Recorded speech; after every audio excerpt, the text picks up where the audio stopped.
सोनपुर नाम का गांव था। वहाँ ज्ञानचंद रहा करता था और चप्पल बेचने का काम किया करता था। ज्ञानचंद के परिवार में उसका एक बच्चा रोहन और पत्नी बिमला थी। दिन के 6 जोड़ी चप्पल बनाकर ज्ञानचंद लोगों को गांव-गांव जाकर बेचा करता था।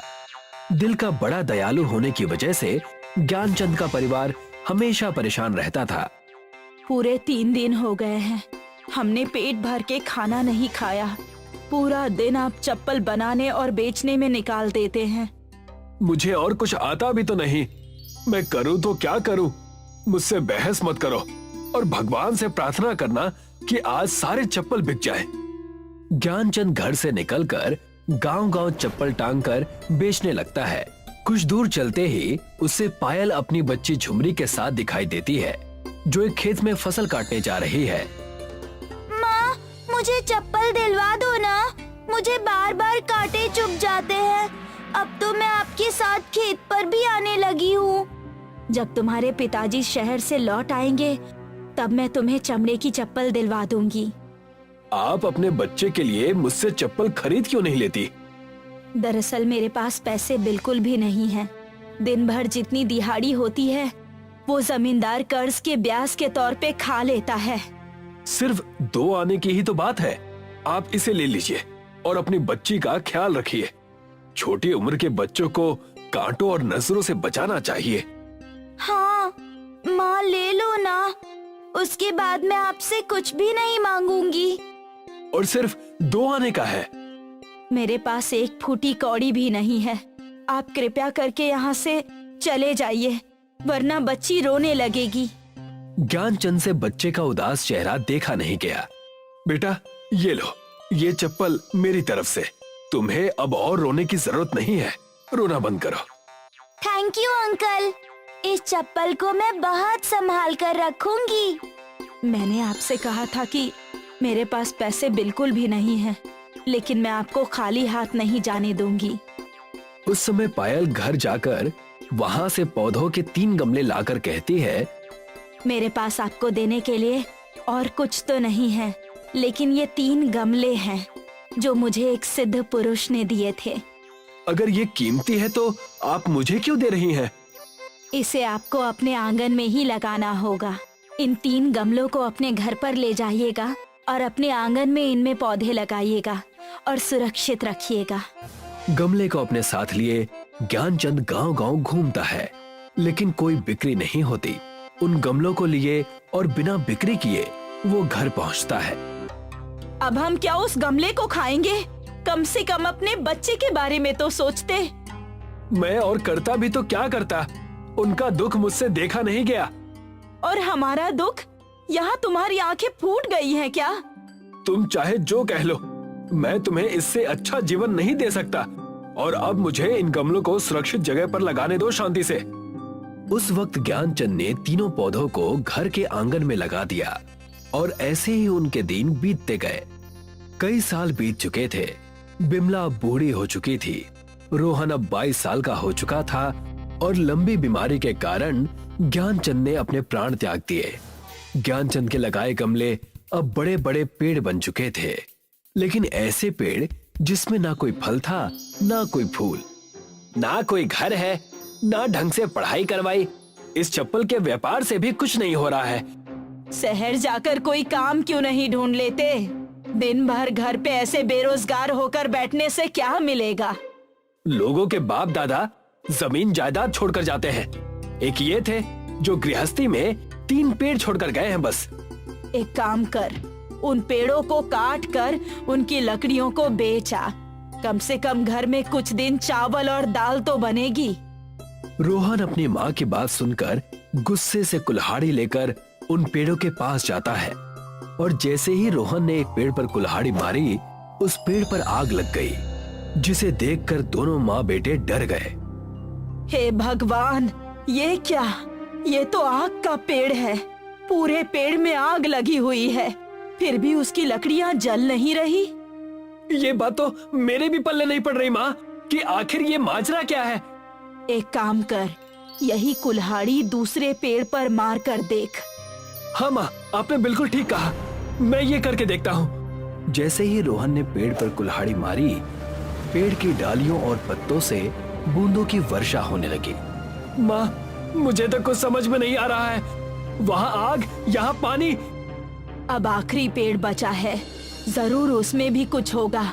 जल्दी से देख उसमें क्या है। जैसे ही रोहन ने तीसरी और आखिरी पेड़ पर कुल्हाड़ी मारी, उसने देखा कि उस पर कई सारे चमड़े की चप्पलें लटकी हुई हैं। चप्पल के पेड़? बचपन में पिताजी ने उस बच्चे की मदद की थी, तब उन्हें ये 3 पेड़ भेंट के तौर पर मिले थे, और इन चप्पलों को बेचकर तो हम माला माल हो जाएंगे। ठीक वैसा ही हुआ। रोहन ने पूरे गांव में आग के पेड़ की एक डाल भेज दी। लोगों के घर में पानी के पेड़ से एक एक डाल भेज दी। अब बस ये एक चप्पल का पेड़ बचा है। इसे बेचे तो बेचे भी कहाँ? इतने सारे चप्पल हैं, शहर ले जाकर बेचूंगा। हमें तो पता ही नहीं था कि हमारे आंगन में इतना सुख है। अब हमारे भी अच्छे दिन आ जाएंगे। रोहन ने ठीक वैसा ही किया। चप्पल के पेड़ों से सारे चप्पल तोड़कर उन्हें शहर के बाजार में लेकर चला गया। शहर के बाजार में सारे के सारे चप्पल बिक गए। इसके साथ रोहन ने शहर में पानी की दुकान और चप्पलों की बड़ी दुकानें भी खोल दी। माँ, ये लो मेरी पहली कमाई, पूरे 500 रुपए। इन पैसों से घर के राशन और कुछ सामान ले आ। माँ, मैं वो सब पहले ही ला चुका। ये पैसे आपके खर्च के लिए हैं। कल सुबह फिर से मैं उन चप्पलों को तोड़कर बेच आऊंगा। रोहन चप्पल के पेड़ से चप्पल, पानी के पेड़ से पानी की कई सारी बोतल उन्हें शहर ले जाया करता था और उन्हें अच्छे दामों में बेचा करता।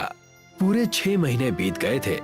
रोहन ने अपना घर भी बहुत बड़ा बनवा लिया था और हरिया को अपने व्यापार में काम पर रख लिया था। लेकिन एक दिन हरिया शहर वालों से बचकर भागता हुआ आया। मालिक, मालिक, तुम्हारी ऐसी हालत किसने की? कपड़े क्यों फटे हुए हैं तुम्हारे?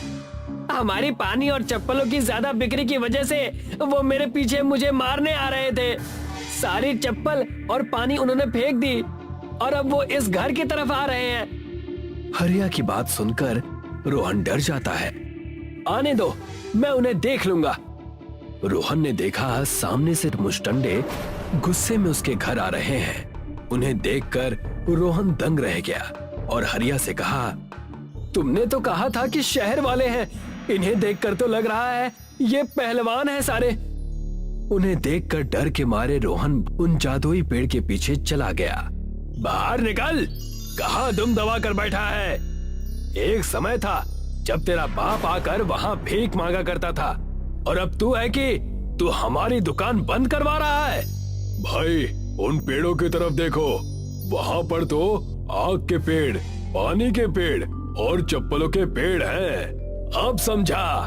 तो ये है इसकी सफलता का राज। अभी मजा चखाता हूँ। इतना कहकर जैसे ही उस शहरी दुकान वाले ने अपनी लाठी से रोहन की तरफ मारने का प्रयास किया, रोहन वहां से हट गया और लाठी जोर से आग के पेड़ पर आ लगी। आग के पेड़ पर लाठी लगने से पेड़ से आग की बूंदें बरसने लगी। भागो यहाँ से, वरना जो थोड़ा सा बचा है वो भी नहीं बचेगा और ये अजूबा हमें ले डूबेगा। सारे शहरी भाग गए, लेकिन आग की बूंदें इतनी तेज थी कि उनका आंगन जलने लगा, जिसे देखकर हरिया ने रोहन से कहा, मालिक, ये आग हमारे घर को चपेट में ले लेगी। इसे हमें रोकना होगा कैसे भी। तुम इसकी चिंता मत करो। हरिया की बात सुनकर रोहन ने लाठी उठाई और पानी के पेड़ पर दे मारी। पानी की इतनी ज्यादा बूंदें आंगन में गिरी कि आग वहीं थम गई। ये हुई ना बात, अब हम यहाँ सुकून से रह सकते हैं। अब हम हर गांव-गांव जाकर ये चप्पल मुफ्त में बेचेंगे। पिताजी के एक पुण्य से इतने उपकार हुए हैं। पानी से गांव वालों की प्यास, चप्पल से किसानों की मदद और आग से गांव वालों का चूल्हा, ये तीनों ही चीजें मुफ्त में लोगों को दी जाएंगी। रोहन ने ठीक वैसा ही किया। हर जरूरतमंद को सारी व्यवस्थाएं दी, उन्हें मुफ्त में चप्पल और पानी दिए। उसके बाद रोहन ने आसपास के गांव में भी पानी और चप्पल बांटे। एक बार की बात है, रामगढ़ नाम के गांव में गोपाल अपनी 3 बेटियों संध्या, मीरा और नैना के साथ रहता था। उसकी पत्नी की मौत हो चुकी थी। गोपाल बहुत मेहनत करके गुजारा कर रहा था। एक दिन अगर यही हालात रहे तो मैं अपनी बेटियों की शादी कैसे करूंगा? मैं तो 2 वक्त का खाना ही इतनी मुश्किल से ला पाता हूँ। ऐसे ही दिन बीत रहे थे। एक दिन गोपाल बीमार पड़ जाता है। घर में खाने को कुछ नहीं होता। गोपाल के इलाज के लिए भी पैसे नहीं होते। घर में जो भी होता है वो संध्या पिताजी को दे देती है और अब उन तीनों बहनों के लिए कुछ नहीं बचता। तीनों पानी पीकर सो जाती हैं। संध्या सुबह उठती है और सोचती है अब मुझे ही कुछ करना पड़ेगा। पिताजी की तबीयत तो अभी बहुत खराब है, पता नहीं कितना समय लगेगा। संध्या काम की तलाश में निकल ही रही थी कि इतने में उसकी दोनों बहनें आती हैं और कहती हैं, दीदी मैं भी आपके साथ काम ढूंढने चलती हूँ, दोनों मिलकर काम करेंगे तो अच्छा होगा। वैसे भी आपने हम दोनों के लिए बहुत कुछ किया है, हम दोनों पढ़ पाए इसलिए आपने अपनी पढ़ाई छोड़ दी। मैं सब जानती हूँ दीदी, क्या सिर्फ बड़ी बहन होने का फर्ज आप ही निभाएंगी? यह सुनकर वहाँ खड़ी नैना भी बोल पड़ी, हाँ संध्या दीदी, हम दोनों सब जानते हैं, जब भी घर में कभी खाना कम होता है तो तुम हमें अपने हिस्से का खाना दे देती हो। दीदी मैं भी आपके साथ चलूंगी। दीदी मैं भी अब बड़ी हो गई हूँ, तुम दोनों को कहीं जाने की जरूरत नहीं है, अभी तुम्हारी बड़ी बहन जिंदा है, मैं कुछ न कुछ कर लूंगी। संध्या काम की तलाश में निकलने लगती है। मीरा और नैना संध्या की बात नहीं मानते और वो दोनों संध्या के साथ काम पर जाने की जिद करते हैं। संध्या उनके आगे हार जाती है। तीनों काम की तलाश में इधर उधर घूमते हैं पर कोई काम नहीं मिलता। तीनों को बहुत भूख लगी होती है। तीनों ने बहुत दिनों से ठीक से खाना नहीं खाया था। संध्या दीदी कितना समय हो गया काम ढूंढते ढूंढते, अगर हमें कोई काम नहीं मिला तो पिताजी को क्या खिलाएंगे और उनकी दवा का क्या होगा? तू चिंता मत कर, कोई ना कोई काम मिल जाएगा, अभी थोड़ा समय है शाम होने में। शाम हो जाती है, तीनों को काम नहीं मिलता। तीनों बहन एक दूसरे के गले लगकर रोने लगती हैं। तभी संध्या हिम्मत करके कहती है, चलो तुम दोनों चुप हो जाओ, एक काम करते हैं, जंगल के रास्ते से चलते हैं। मैंने सुना है कि वहाँ के पेड़ पर कई तरह के फल लगे होते हैं, क्या पता किसी पेड़ पर कोई फल या कुछ खाने को मिल जाए। तीनों बहनें जंगल के रास्ते चल देती हैं। थोड़ी ही देर में अंधेरा होने लगता है और तीनों बहनों को बहुत डर लगने लगता है। तभी अचानक उनके सामने एक शेर आ जाता है। उसे देखकर तीनों की हालत डर के मारे खराब होने लगती है। तभी शेर कहता है, वाह, आज तो इतना सारा मांस खाने को मिलेगा, आज तो मजा ही आ जाएगा। शेर जी आप मुझे खा लीजिए पर मेरी दोनों बहनों को छोड़ दीजिए। नहीं शेर जी आप मुझे खा लीजिए। नहीं नहीं शेर जी आप इन दोनों की बात मत मानो, आप मुझे खा लो। घबराओ नहीं संध्या, मीरा और नैना, मैं तुम तीनों में से किसी को नहीं मारूंगा। शेर जी आपको हम तीनों का नाम कैसे पता?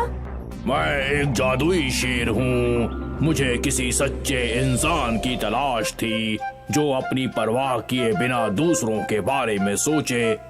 ऐसे इंसान की मदद करने से ही मुझे मुक्ति मिलेगी। मैं जानता हूँ तुम तीनों यहाँ क्यों भटक रही हो। तभी शेर अपने जादू से तीनों के सामने एक एक जादुई चूल्हा रख देता है और कहता है, ये तीनों जादुई चूल्हे हैं। संध्या, इस चूल्हे पर तुम जो भी बनाओगी वो भोजन कभी कम नहीं पड़ेगा। और मीरा, तुम अपने चूल्हे पर जो भी बनाओगी वो बहुत मीठा और स्वादिष्ट बनेगा। और नैना, तुम अपने चूल्हे पर जो भी बनाओगी वो क्या कहते हैं उसे चाइनीज भोजन में बदल जाएगा और बहुत स्वादिष्ट भी होगा। इन चूल्हों का हमेशा सही इस्तेमाल करना और बने हुए खाने को बर्बाद मत करना। ये कहकर शेर गायब हो जाता है। तीनों बहनें जादुई चूल्हे को लेकर घर आ जाती हैं और पिताजी को सब बताती हैं। अब उन सब की जिंदगी बड़े आराम से कट रही है। अब गोपाल भी काम पर नहीं जाता था। अब मीरा और नैना दोनों उस जादुई चूल्हे पर बहुत सारा खाना बना लेती और उसे बर्बाद करती थी। गोपाल और संध्या ने दोनों को ऐसा ना करने को कहा। एक दिन, मीरा, नैना, तुम दोनों इस जादुई चूल्हे का गलत इस्तेमाल कर रही हो। तुम दोनों को अपनी जरूरत के हिसाब से ही खाना बनाना चाहिए। मीरा और नैना पर संध्या की बात का कोई असर नहीं पड़ता। दोनों इसी तरह खाना बर्बाद करती रहती हैं। मीरा अलग अलग तरह के मीठे पकवान बना लेती है, जो मन करता है खा लेती है, बाकी फेंक देती है। नैना भी बिल्कुल ऐसा ही करती है। संध्या ने दोनों को बहुत समझाया, पर दोनों की आदत नहीं सुधरी। एक दिन, संध्या दीदी, क्या तुमने मेरा चूल्हा कहीं देखा है? मिल नहीं रहा है। मेरा भी चूल्हा नहीं मिल रहा है। अरे ये क्या, मेरा भी चूल्हा नहीं है।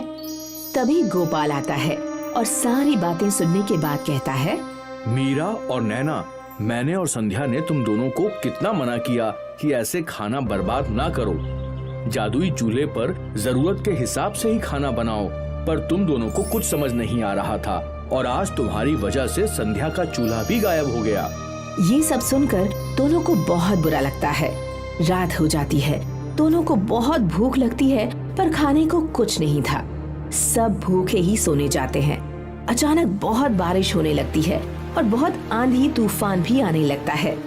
मैंने सोचा था कि कल सुबह उठकर कोई काम ढूंढने जाऊंगा, पर इतनी बारिश हो रही है, लगता नहीं कि ये बारिश 2-3 दिन से पहले रुकेगी।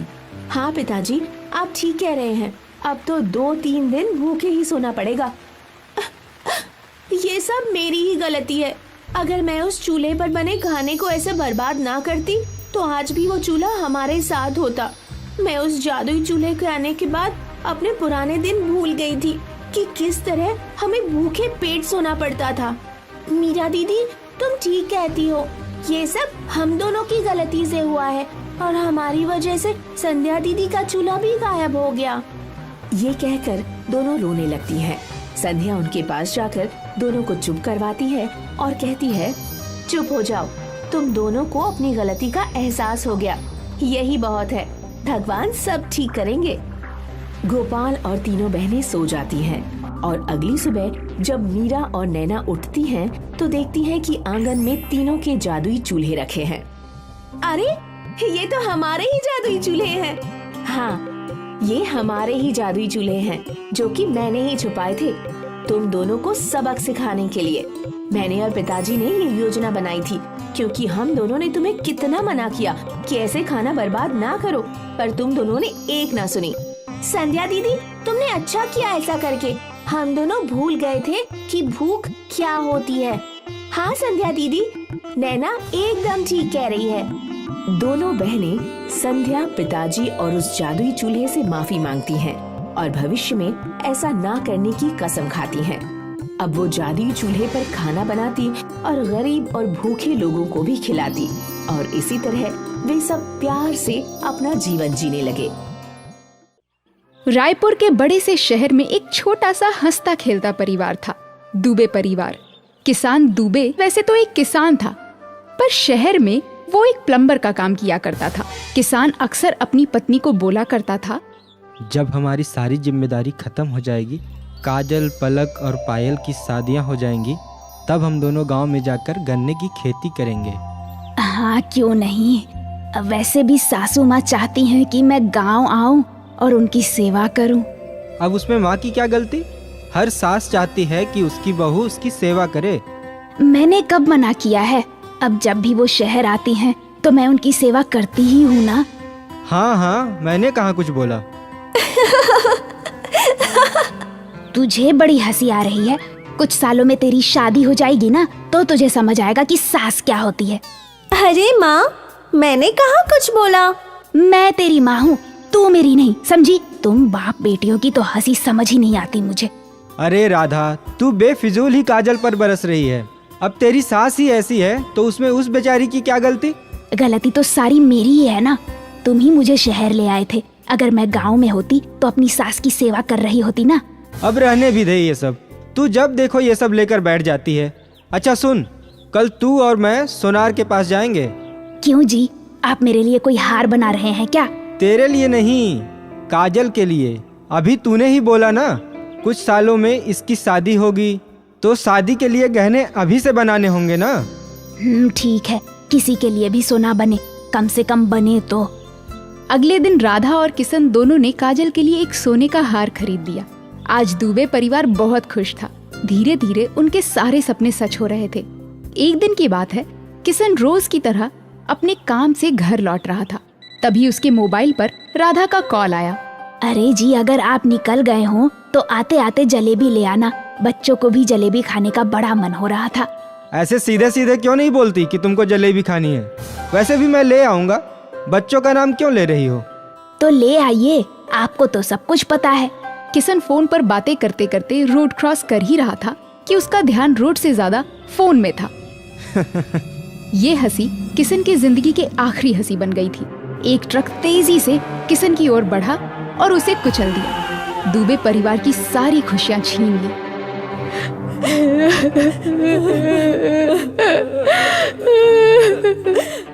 आज दुबे परिवार गमों में डूब गया था। राधा को समझ नहीं आ रहा था कि वो अब क्या करे। वो शहर में क्या काम कर सकती थी, उसे कुछ समझ नहीं आ रहा था। ना उनका शहर में खुद का घर था और तो और उस पर अब 3 बेटियों की शादी की जिम्मेदारी। काफी सोचने के बाद राधा ने ये निर्णय लिया कि वो लोग गांव वापस लौट जाएंगे। लेकिन हम गांव में करेंगे क्या? हमारी सारी पुश्तें किसान थी, तो हम भी वही करेंगे। दुबे परिवार के पास और कोई उपाय नहीं था। वो वापस अपने गांव लौट गए। गांव लौटते ही राधा की सास उसे खरी खोटी सुनाने लगी।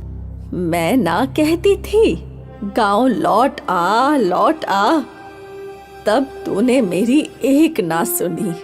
अब जब मेरा बेटा किशन नहीं रहा तो तुझे गांव दिख रहा है। अब क्या करूं माँ जी, कैसे इन 3 बेटियों के साथ शहर में रहती। अच्छा किया, कम से कम अब तो तुझे अक्ल आ गई। राधा अपनी सास के घर रहने लगी। कई दिन बीत गए थे। उसे अब कुछ न कुछ करने की जरूरत थी। माँ जी, अब कुछ ना कुछ तो करना ही पड़ेगा। कुछ सालों में इन तीनों की शादी भी करानी है। हाँ, एक काम करते हैं। हमारे जो गन्ने के खेत हैं, वहाँ गन्ने की फसल उगाते हैं। सालों से वहाँ किसी ने फसल नहीं उगाई, पर हम कोशिश तो कर सकते हैं ना। हाँ, कर तो सकते हैं, पर क्या वो खेत अब तक उपजाऊ है? अब ये तो मेहनत करके ही पता चलेगा कि उपजाऊ है या बंजर। भगवान जी की कृपा रही तो फसल भी अच्छी होएगी।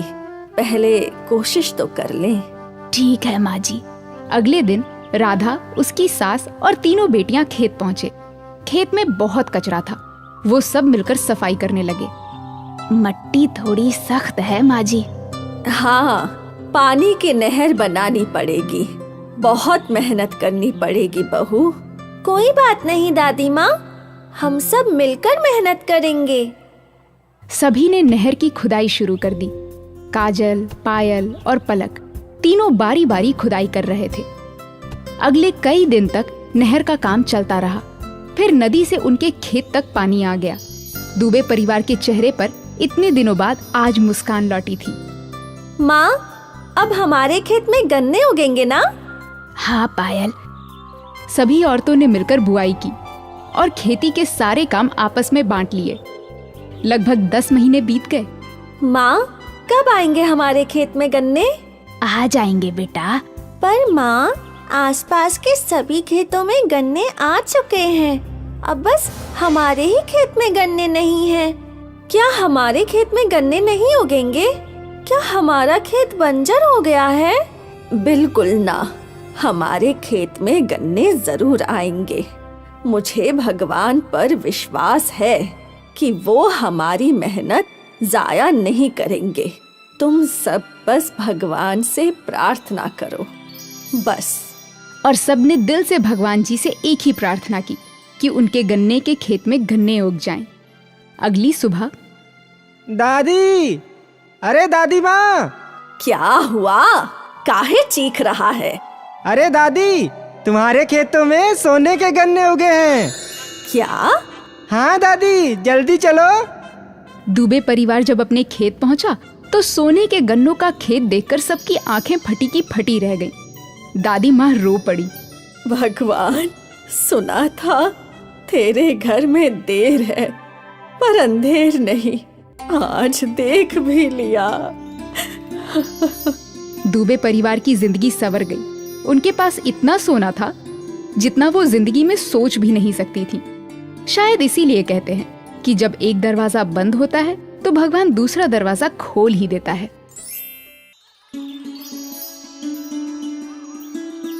झूमा गंगानगर में एक मंदिर के सामने रोज बैठकर भीख मांगती थी। उसको 2 दिन से बुखार भी था। एक छोटी बच्ची हर दम बिलखती रहती थी। कुछ लोग दया करके कुछ खाने का सामान और पैसे उसकी झोली में डाल जाया करते थे। एक दिन भीख में कुछ ना मिला था। झूमा की आंखों से आंसू बह रहे थे। आज तो बच्ची के खाने भर के पैसे भी नहीं मिले, कहाँ से खिलाऊंगी। धीरे धीरे रात हो गई और उसने घर आकर बच्ची को पानी में चीनी घोलकर पिला दिया। खुद पानी पी लिया। बुखार और थकावट की वजह से आंखें बंद करके लेट गई। मन अतीत में चला गया। पति नरेंद्र भटिंडा में ऑटो चालक था।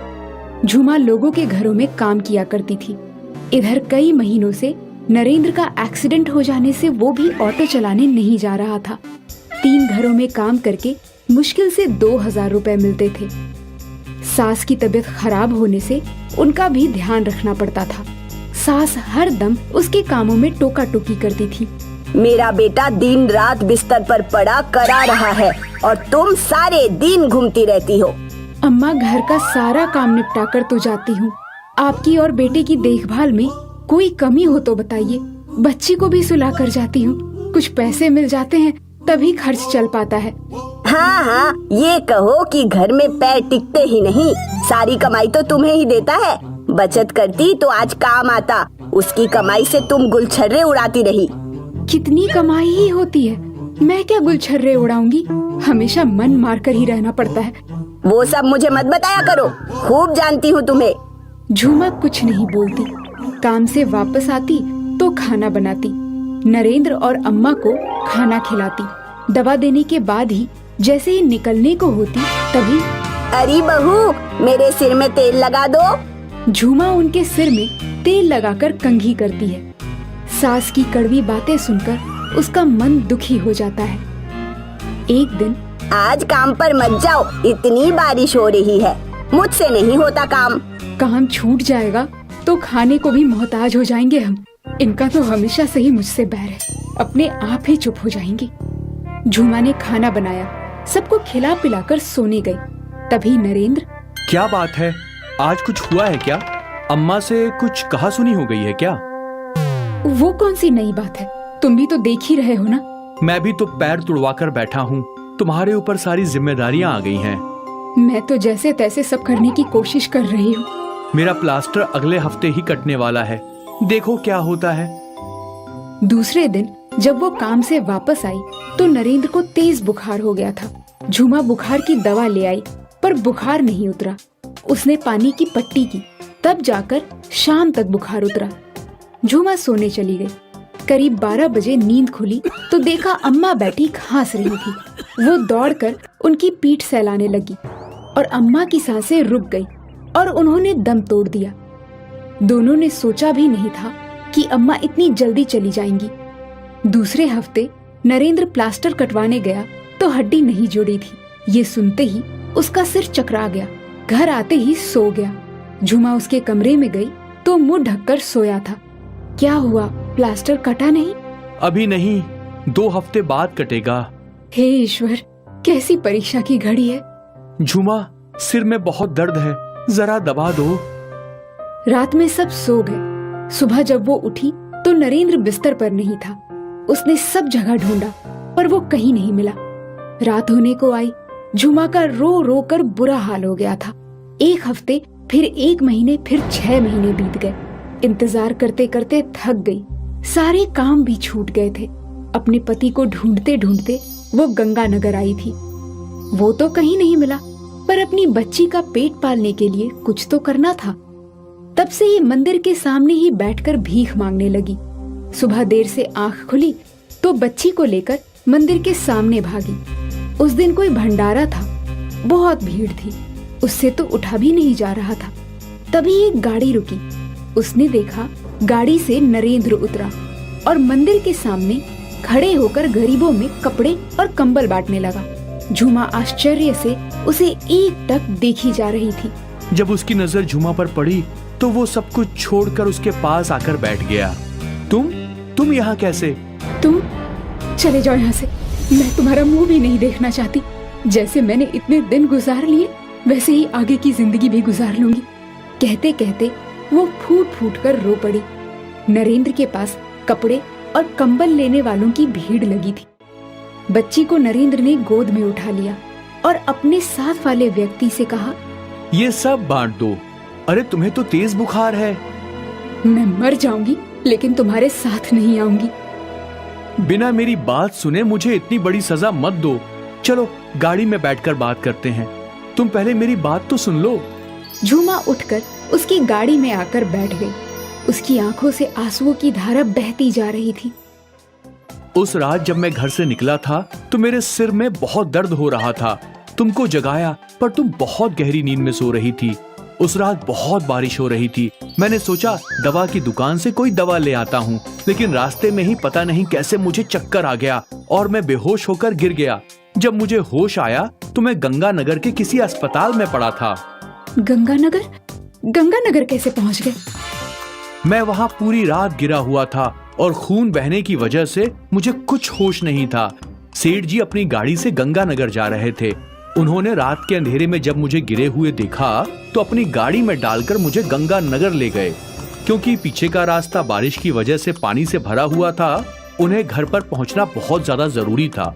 उन्होंने मुझे अस्पताल में भर्ती करा दिया। 7-8 महीनों तक मैं बेहोश रहा। जब मुझे होश आया तो मैं चिल्लाने लगा। सेठ जी ने मुझे ढांढस बंधाया और मुझसे बोले, अरे कहाँ है तुम्हारा घर? मैं अभी कहाँ हूँ? बेटा तुम गंगानगर के एक बड़े अस्पताल में हो। मैंने देखा कि मेरे पैरों का प्लास्टर कट चुका है। मैं तुम दोनों से मिलने के लिए बेचैन था। 2-4 दिनों के बाद जब घर पहुंचा तो मकान मालिक ने बताया कि तुम 1 महीने पहले ही घर छोड़कर जा चुकी हो। झूमा, मेरी दुनिया लुट गई है। तुमने मेरा इंतजार क्यों नहीं किया झूमा? मैं अकेली औरत कितना इंतजार करती। काम भी छूट गए थे।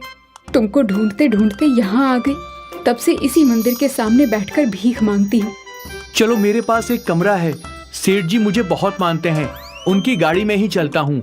आज उन्होंने ही ये भंडारा करवाया है। मुझे ये सामान बांटने को कहा था। वो तुम्हें देखकर बहुत खुश होंगे। हमारे दुख के दिन खत्म हो गए। झूमा उसके साथ घर आ गई। दोनों इतने दिनों बाद मिले थे, बातें ही नहीं खत्म हो रही थी। उनका जीवन खुशियों से भर गया।